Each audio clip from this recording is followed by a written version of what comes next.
Prodrug क्या होती है? प्रोड्रग जो है वो ये सिंथेटिक डेरिवेटिव है, यानी हमारे पास ड्रग थी उसको हमने प्रोड्रग बना दिया, यानी उसका कोई ना कोई सिंथेटिक उसका एस्टर बना दिया, अमाइड बना दिया। अब जो ड्रग तो अंदर प्रिजर्व है और ड्रग का वही जो फार्माकोलॉजिकल एक्टिविटी वो सस्टेन है, स्टेबल है। लेकिन होता क्या है कि जब हम वो प्रोड्रग यानी वो डेरिवेटिव जब हम देते हैं बॉडी को किसी भी डोजेज फॉर्म की शक्ल के अंदर, फॉर्मुलेशन की शक्ल के अंदर, तो वो अंदर जाके वो हमारा एपीआई को रिलीज करवा देता है। तो एक्चुअली ये जो डिफरेंट प्रॉब्लम आ रहा है सोलबिलिटी के, डिसोल्यूशन रेट के, एब्जॉर्प्शन के, जो है वो डिस्ट्रीब्यूशन के, टेस्ट का, क्रिस्टलिटी का, ऑर्डर का जो प्रॉब्लम आ रहे हैं, इन सब प्रॉब्लम को हल करने के लिए हम उसका सिंपली क्या बना रहे हैं? डेरिवेटिव बना रहे हैं, सिंथेटिक डेरिवेटिव के कुदरत की तरफ से मौजूद नहीं, हम बना रहे हैं वो।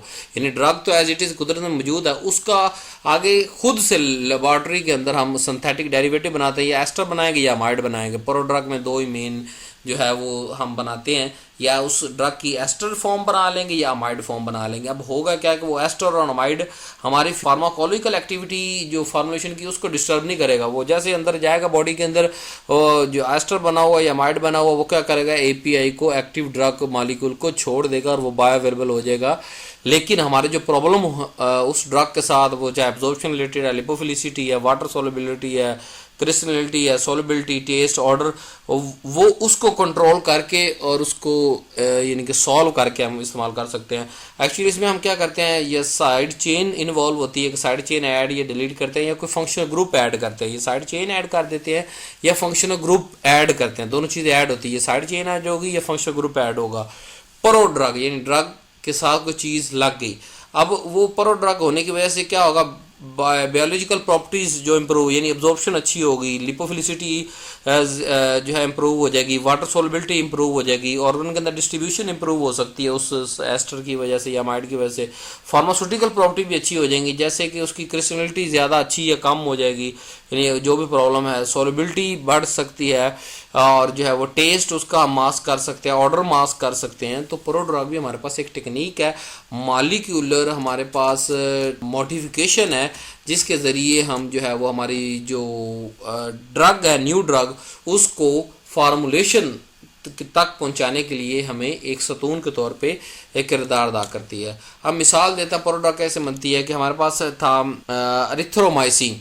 अब एरिथ्रोमाइसिन ये जो एक्वस सोल्यूशन के अंदर जो है ना, ये प्रोटोनेटेड होता है। प्रोटोनेटेड एरिथ्रोमाइसिन वाटर के अंदर सोलबल तो है, लेकिन जो है ये बिटर टेस्ट है और जल्दी से हाइड्रोलाइज हो जाता है गैस्ट्रिक जूस के अंदर, मैदे के अंदर जाके, और फिर वहाँ पे एक इनएक्टिव सा डिके प्रोडक्ट बना देता है। तो एपीआई तो ना रहा, यानी कि अगर जो नेचुरली मौजूद हमारे पास एरिथ्रोमाइसिन प्रोटोनेटेड एक्वा सोल्यूशन के अंदर जो प्रोटोनेटेड एरिथ्रोमाइसिन है, वो स्टमक के अंदर जाके क्या हुआ? डिके बना दे, decay product, inactive decay product बना दी।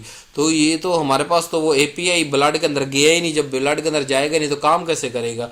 तो इस प्रॉब्लम को ओवरकम करने के लिए हमने क्या किया कि इसका अब सोलबल था तो इसकी सोलबिलिटी इनसोलबल जो है, वाटर इनसोलबल बनाया। Lauryl sulphate salt of propionate ester prodrug इसकी बनाई हमने, या एस्ट्रोलेट कह लें भी, इसका एस्टर बना लिया किसका? एरिथ्रोमाइसिन का। अब इसका एस्टर बनने की वजह से क्या हुआ कि इसकी सोलबिलिटी कम हो गई, ये वाटर इनसोलबल हो गया। इसको हम कैप्सूल फॉर्म में भी इस्तेमाल करते हैं, यही प्रोड्रग, और सस्पेंशन बनाने में के अंदर भी हम यही इस्तेमाल करते हैं एरिथ्रोमाइसिन का। अब जब ये इनएक्टिव वाटर इनसॉल्युबल होगा तो ये जो है गैस्ट्रिक जूस के अंदर जाके डिके नहीं होगा, हाइड्रोलाइज नहीं होगा। जब अपनी रिक्वायर जो है वो साइट पे पहुंचेगा तो हाइड्रोलाइज होकर हमें क्या बनाएगा? एक बायो एक्टिव एरिथ्रोमाइसिन मिलेगा, यानी कि erythromycin API as a bioactive मिलेगा, वो बॉडी में अंदर अब्जॉर्ब हो जाएगा और वो जो है वो तो ये प्रॉब्लम हमने हल कर दिया ना प्रोड्रग डेरिवेटिव लगा के। यानी अगर सिंपल हम देते थे एरिथ्रोमाइसिन प्रोटोनेटेड तो वो उसका बिटर टेस्ट भी था और सोलबिलिटी ज़्यादा थी और हाइड्रोलाइज हो रहा था उसके अंदर गैस्ट्रिक जूस के अंदर और इनएक्टिव डिके कर रहा था। लेकिन जब हमने प्रोड्रग बना दी वो हाइड्रोलाइज तो हो रहा है अंदर जाके, लेकिन वो जो एस्टर फॉर्म है वो जो है वो किरदार ये अदा करती है कि वो एरिथ्रोमाइसिन को बायो एक्टिव प्रोडक्ट के तौर पे छोड़ देती है। तो लाइक परो ड्रग जो है वो साल्ट फॉर्मेशन इस तरह और बहुत सी मॉडिफिकेशन जैसे मैं आपको पढ़ा के आ चुका हूँ। अब वहाँ हमने लिमिटेशन पड़ी है साल्ट फॉर्मुलेशन की के जिसके पास आयोनाइजेबल ग्रुप होगा वो साल्ट बनाएगा। लेकिन परो ड्रग का एडवांटेज बढ़ेंगे कि परो ड्रग कोई भी जो ऑर्गेनिक कंपाउंड जिसके पास केमिकल एक्टिव फंक्शनल ग्रुप है ना उसका हम परो ड्रग बना सकते हैं। यानी अगर उसके पास फंक्शनल ग्रुप एक्टिव रिएक्टिव जो है फंक्शन ग्रुप मौजूद है, केमिकल रिएक्टिव फंक्शन ग्रुप मौजूद है, तो हम उसका जो है प्रो ड्रग बना सकते हैं। तो प्रो ड्रग आप कह लें साल्ट से भी ज़्यादा प्रो ड्रग हम बना और डिफरेंट डिस्काउंट मुख्तलिफ जो है वो मौक़ों के हिसाब से चलता रहता है इसके अंदर। तो जो चीज़ आपके घर के अंदर ज़्यादा इस्तेमाल हो रही है उसको आप बल्क प्रॉपर्टी में यहाँ से ख़रीद लें और बल्क क्वान्टिटी में आप यहाँ से ख़रीद लें और उसको इस्तेमाल करें। Thank you very much for watching this video. अल्लाह हाफिज़।